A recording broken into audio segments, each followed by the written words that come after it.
Live from downtown Detroit, Local 4 News at 6 starts now. A music teacher charged with criminal sexual conduct involving children. And tonight we're learning how far back the concerns went in one school district.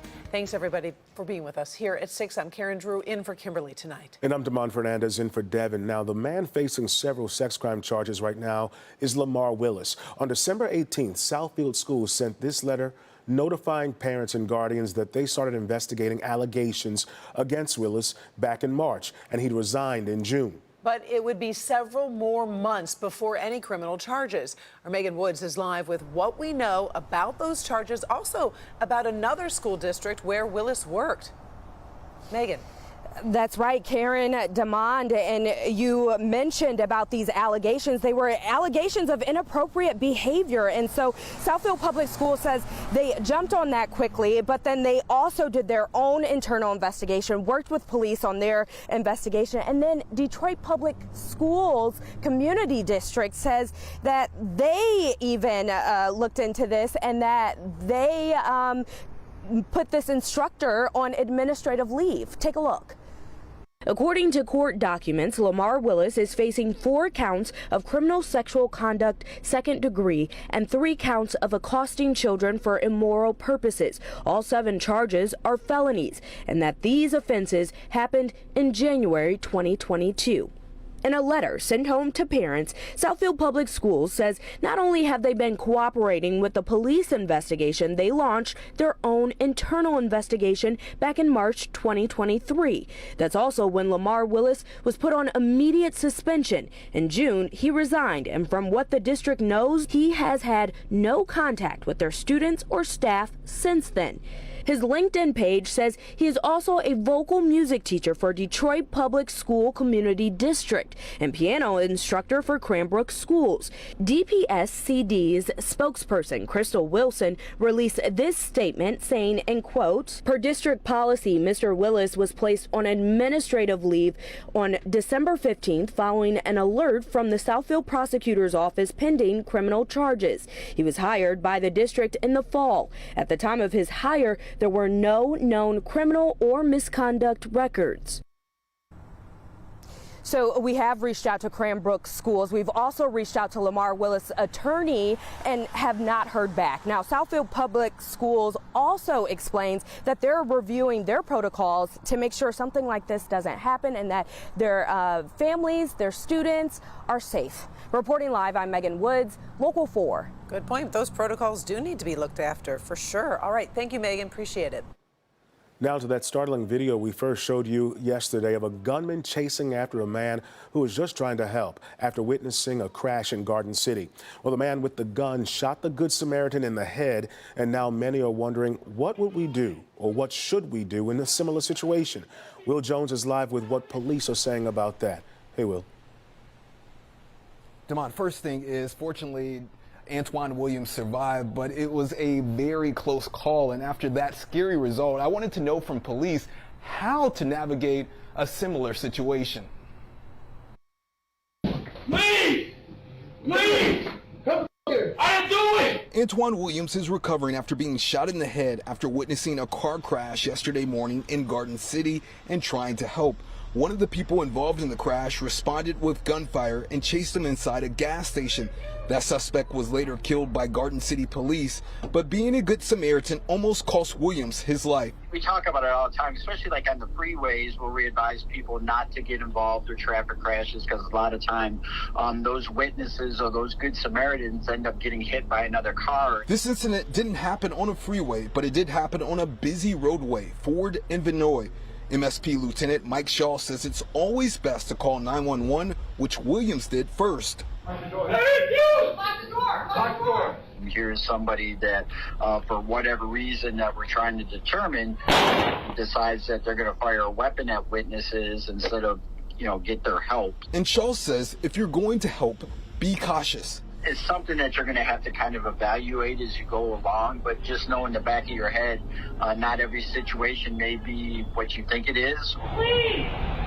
I did not do anything! The best thing to do is always just call the police if you can, and then kind of guide your way through that situation to see if you're actually putting your own self in danger by trying to help instead of kind of staying back and letting police take care of it.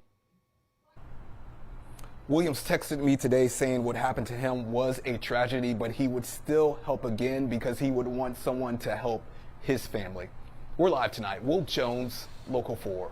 All right, Will, thank you. A key hearing has been pushed back for the man accused of stabbing prominent Jewish community leader Samantha Wool to death at her Detroit home. Michael Jackson Bolanos was due in court for a probable cause conference, but the sheer volume of evidence led prosecutors to ask for a delay.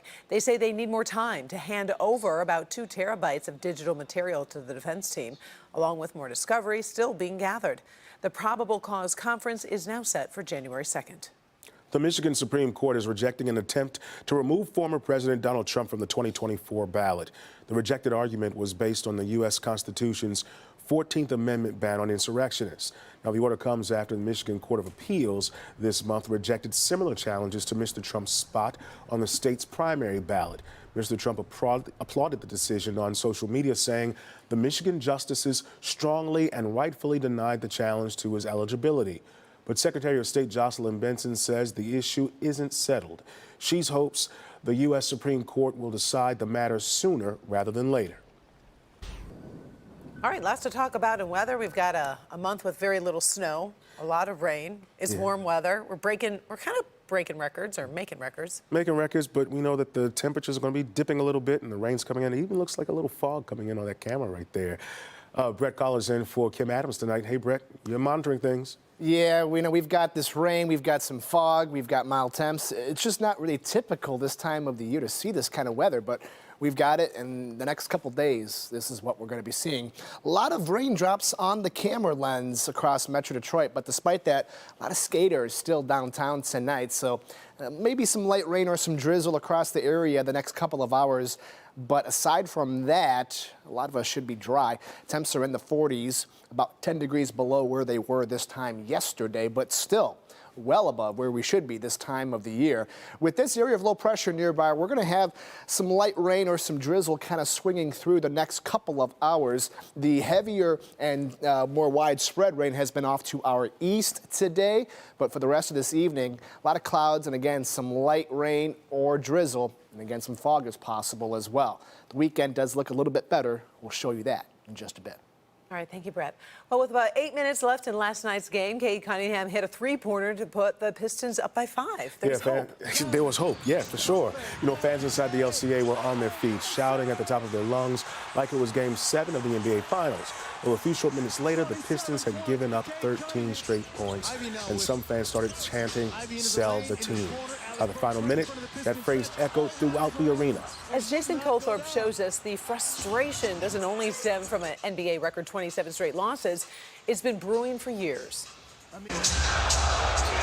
For the second home game in a row, Detroit Pistons fans voicing their displeasure of a now historic 27-game losing streak. The losing streak reaches 27 consecutive games. Pistons owner Tom Gores has heard the sell the team chants and calls that idea ridiculous. We have a good core. We have a good foundation. We have all these young players, and we have flexibility. So we have to not panic and do the right thing, execute, and have urgency. But it's fair to ask, where has the urgency been over the last 12 seasons since Tom Gores' ownership group bought the team? 3 numbers stand out in that time. 2, the number of times the Pistons have made the playoffs. 1, the number of winning seasons. And 0, the number of playoff games won. How about more numbers since Gores became sole owner of the team in 2015? 417. That's the number of losses Detroit has had in that time, 10 more than the next worst in the NBA. 368. The third worst winning percentage in all of major sports, trailing only the New York Jets and Jacksonville Jaguars. In all that time, there really hasn't been any one horrible draft pick, one coaching hire or trade to blame for the number of ignominious defeats. So what's the answer to turn things around, or at the very least, snap this embarrassing losing streak? We have to thread the needle to create urgency, create change because we're not where we need to be. But don't ruin the boat here. It's pretty good. Pretty good? That's not exactly what fans are chanting these days at LCA. Jason Colthorpe, Local 4.